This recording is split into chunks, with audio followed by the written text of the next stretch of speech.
Et ce sont Marc et Denis qui nous accompagnent pour cette première partie. Bonjour à tous les deux. Bonjour. Bonjour Stéphane. Bienvenue sur le plateau. Marc, vous êtes le directeur du Cridon Ouest. Et puis Denis, vous êtes juriste consultant au pôle immobilier du Cridon Ouest. C'est bien ça. On commence avec vous, si vous voulez bien, Denis, pour parler du prêt. Qu'est-ce qu'on appelle donc cette fameuse condition suspensive d'obtention du prêt? C'est quoi exactement? Alors, la condition suspensive d'obtention du prêt, c'est une modalité temporelle qui va soumettre la naissance du contrat ou d'une obligation à la survenance d'un événement futur et certain. Ici, c'est donc l'obtention d'un prêt. Si à l'issue du délai qui a été fixé, on obtient un prêt, l'obligation devient pure et simple, on va pouvoir exécuter le contrat, donc passer à la vente. En revanche, si on n'obtient pas le prêt, eh bien, le contrat tombe à l'eau et donc les parties sont libérées. En 79, il y a eu une loi appelée la loi, alors je ne sais pas comment on la prononce, Scrivener, très bien. C'est une loi qui fixe un cadre réglementaire à la demande et l'obtention d'un crédit immobilier. C'est quoi vraiment les apports véritables de cette loi à l'époque? En principe, une condition suspensive doit être stipulée d'un commun accord des parties pour soumettre le contrat, l'avant-contrat en l'espèce, à cette modalité temporelle. La loi Scrivener, effectivement codifiée aux articles 313-1 et suivants du Code de la consommation, impose cette condition suspensive, même dans le silence du contrat, dès lors qu'on entre bien entendu dans le champ d'application de cette loi. Alors pourquoi le législateur, en 1979, a mis en œuvre ce mécanisme? C'est pour protéger certains acquéreurs emprunteurs contre le risque d'un financement ou d'un endettement excessif. Le législateur, depuis très longtemps, cherche à lutter contre le surendettement. Le mécanisme est très simple. Donc ça lie l'acquisition et le financement. Exactement. Le mécanisme est finalement assez simple. On va subordonner le sort de l'acquisition au sort du prêt. En d'autres termes, l'acquéreur ne pourra pas être engagé dans un contrat de vente s'il n'a pas le prêt lui permettant de payer le prix de l'acquisition, et également, il ne pourra pas se voir contraint de rembourser un prêt si la vente ne peut pas se réaliser. Donc c'est une sécurité. Ça veut dire que certains acquéreurs emprunteurs vont bénéficier d'une sécurité accrue. Et combien de temps elle s'applique cette protection ? Alors, cette protection va durer le temps de l'avant-contrat. Tant qu'on n'y renonce pas, en fait, finalement. Exactement. Sachant que le texte est impératif, il est d'ordre public, mais comme il s'agit simplement de protéger l'acquéreur emprunteur, ce dernier pourra y renoncer. On impose simplement un formalisme assez strict dans la mesure où cette renonciation à cette condition suspensive supposera une mention manuscrite, conformément à l'article 313-42 du Code de la consommation. On sera dispensé de cette mention manuscrite si l'avant-contrat a été fait en la forme notariée. C'est quoi le champ d'application, finalement, de cette condition suspensive? Alors, assez classiquement, le champ d'application du texte s'apprécie au regard des personnes, de l'objet, de l'acte, et puis des opérations. Concernant les personnes, ce sont les personnes physiques non professionnelles investisseurs privés, exactement, qui vont bénéficier de la loi, soit que l'on achète un logement, résidence principale, résidence secondaire. On peut aussi acheter un logement pour de l'investissement locatif, sauf si l'activité locative était l'activité professionnelle de l'acquéreur. Ça peut être des personnes morales? Les personnes morales sont exclues du champ d'application de la loi. Alors les personnes morales de droit public, il n'y a pas d'exception. Néanmoins, plus récemment, certaines personnes morales peuvent profiter de cette protection à la condition que l'opération ne soit pas en lien avec leur activité professionnelle, ce qui en fait quand même une hypothèse très marginale.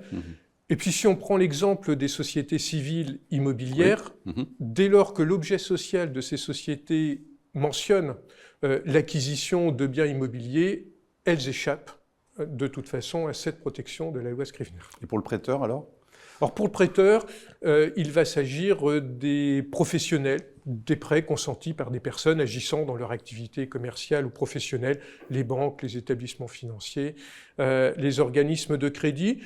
Il pourrait s'agir aussi de professionnels consentants des facilités de paiement, ce que l'on va appeler le crédit vendeur. C'est plus rare, mais ça peut venir du promoteur, du vendeur professionnel ou encore de sociétés HLM, sociétés anonymes HLM. C'est valable pour tout type d'opération immobilière. Alors, seules quelques opérations vont être concernées. Alors, principalement les acquisitions, les acquisitions en propriété, en jouissance. Ça peut concerner également le financement des constructions. Puisque si on achète un terrain en vue de la construction, l'achat du terrain qui est financé par un prêt est soumis à la loi Scrivener, mais le prêt contracté pour financer cette construction sera lui aussi soumis à la loi Scrivener. Ça peut être la souscription aussi de parts sociales dans des sociétés civiles d'attribution. Finalement, ça vise l'acquisition immobilière de manière assez large. Est-ce que la clause relative à la condition suspensive, elle doit apporter des précisions sur la demande de prêt ? Alors le Code de la consommation n'impose pas de telles exigences. D'accord. Finalement, la loi Scrivener ou l'application de la loi Scrivener ne va dépendre que d'une notion ou d'une circonstance, le recours à un prêt.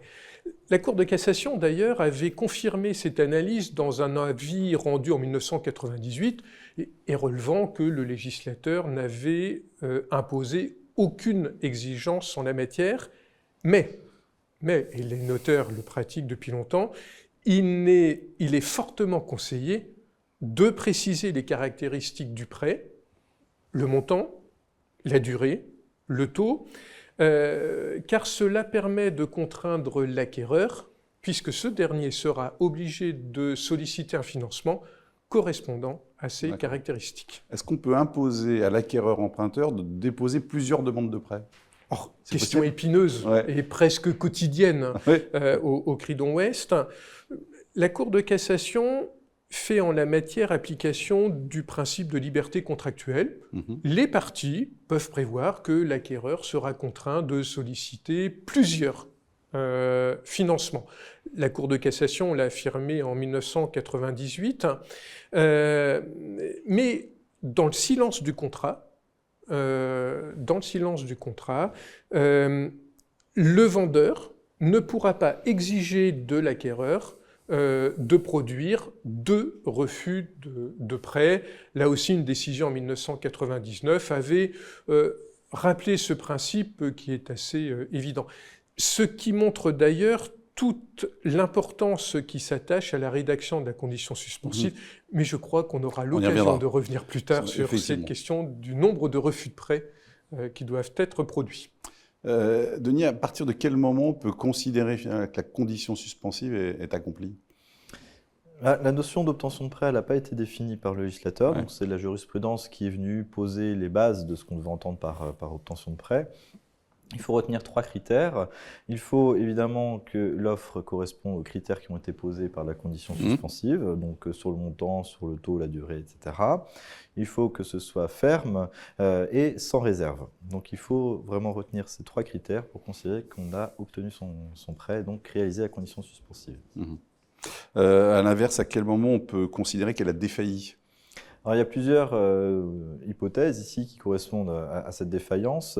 Ça va être tout simplement déjà le refus de prêt. La banque refuse de consentir un prêt. Ça peut être également l'obtention d'un prêt mais qui ne correspond pas aux stipulations contractuelles. On avait demandé et on avait mis dans la clause de condition suspensive de demander un prêt à 250 000 €. La banque ne propose que 200 000 €. On ne peut pas emprunter pour pouvoir payer tout le bien, donc la condition suspensive va défaillir. Ça peut être également une situation où le prêt a d'abord été accordé par la banque, mais finalement, elle refuse, elle se rétracte. Il peut y avoir des réponses hors délai Exactement, aussi, une banque qui répondrait hors délai, tout à fait. Ou qui refuse, ou qui retire même d'ailleurs son offre aussi, c'est possible. L'acquéreur, est-ce qu'il doit informer le vendeur de l'obtention d'une offre de prêt ou d'un refus de prêt alors ? C'est donc la fameuse question. Elle est assez fréquente cette question-là. Il n'y a aucun texte qui impose en fait à l'acquéreur d'informer le vendeur de l'obtention du refus de prêt. Ça rentre dans le cadre de la bonne foi contractuelle, mais c'est assez limité.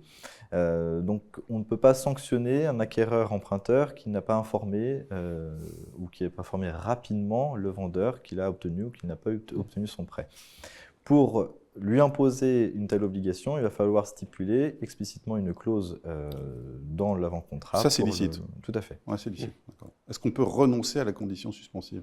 On peut tout à fait y renoncer, mais l'article 1304-4 du Code civil nous impose que cette renonciation elle soit faite avant la défaillance ou la réalisation de la condition suspensive. Donc ça, c'est très important. Autre élément important, parce qu'ici on est sur une condition suspensive particulière, lorsqu'on rentre dans la loi Scrivener, il faut formaliser cet écrit, notamment par l'apposition de la mention manuscrite qui vient d'être évoquée. Et il faut prévoir dans l'avant-contrat le formalisme à respecter pour exprimer cette renonciation. Donc, par exemple, s'il y a besoin de le faire par lettre recommandée avec accusé de réception. Est-ce qu'on peut considérer par moment qu'il y a des comportements de l'acquéreur emprunteur qui sont considérés comme fautifs? Tout à fait, il y a plusieurs comportements qui sont considérés comme étant fautifs. Tout simplement, s'il ne dépose pas de demande de prêt, il est fautif. Il s'est engagé, il ne l'a pas fait.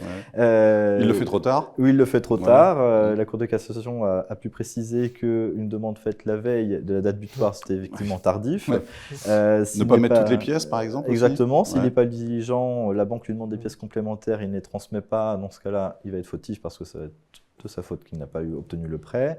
Il peut annuler la demande de prêt. Il peut annuler la demande de prêt, il peut faire la demande et puis finalement... Enfin, il peut, en tout cas c'est considéré comme fautif. Exactement, et puis autre cas fréquent aussi, ça peut être la demande qui ne correspond pas justement aux stipulations contractuelles. Je m'étais engagé à demander 250 000, je demande 300 000 avec un taux de 1% pendant 10 ans forcément. Et c'est quoi la conséquence ou la sanction? Je sais pas si la sanction, alors ça va être un jeu un peu de sanctions. On va considérer que la condition suspensive est dite réputée accomplie. Donc on va faire comme s'il avait obtenu son prêt pour le sanctionner. Donc on va avoir à partir de là un jeu de résolution de l'avant-contrat. Les parties sont libérées, mais on va avoir une clause pénale qui va correspondre, si on est par exemple en prolongation latérale de vente, à l'indemnité d'immobilisation, qui va permettre d'indemniser le vendeur du caractère fautif de la faute qui a été commise par l'acquéreur emprunteur. Let's go!